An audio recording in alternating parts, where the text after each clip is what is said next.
I'm Danielle Maestretti, the Utne Librarian, and this is Shelf Life for the week of March 4th.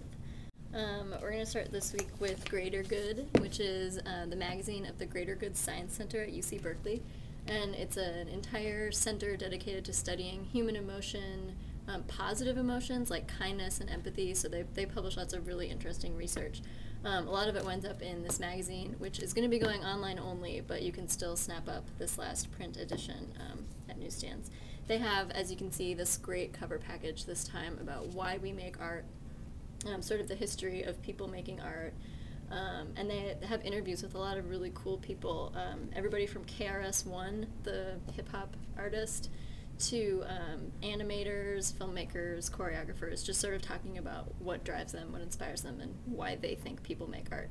Next up we have The Progressive, which is a lefty political magazine based in Madison, Wisconsin, celebrating its 100th anniversary this year. They're going to be having a big conference and a party. It's going to be really neat. If you're going to be in the Midwest, check it out. They have a really extensive investigation of computer recycling programs at 6 different U.S. prisons. They kind of focus on one women's prison in Florida and talk to a lot of former inmates and guards and staff of the prison who have had all kinds of health problems from overexposure to lead and cadmium. It's quite an indictment of the programs that are popping up all over the place that are described as cash cows for the prisons. And a lot of the inmates and staff have come together to file suit against the federal government because this was happening in federal prisons. So definitely something to keep an eye on and a really interesting investigation to read. Next up we have Standpoint, which is a new British magazine of conservative politics and culture. They have a really great conversation with Dambisa Moyo, who was interviewed, I think in last week's New York Times Magazine by Deborah Solomon, and in typical Deborah Solomon fashion, the interview was really short and didn't really get to too many interesting things. But this is a conversation that she has with a British expert on more African culture, and she comes at it from more of an economics angle. And they have this really sprawling, fascinating conversation. Her whole thing is that aid stifles creativity and innovation in Africa and just feeds corruption.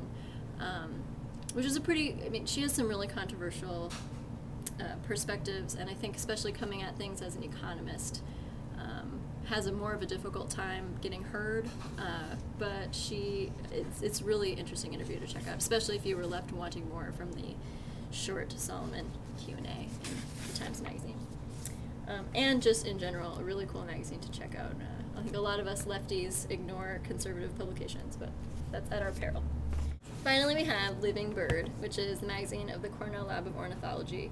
And for some reason, this is a much-loved magazine around the office. I don't really think there are any bird watchers around here, but there's something about the large, beautiful photos of really cool birds that I think we're all just naturally attracted to.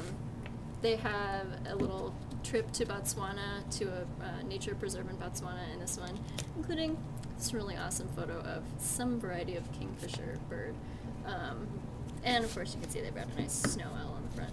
And I'm just going to have to do that over because that didn't make sense. It was good. Was it okay? Yeah.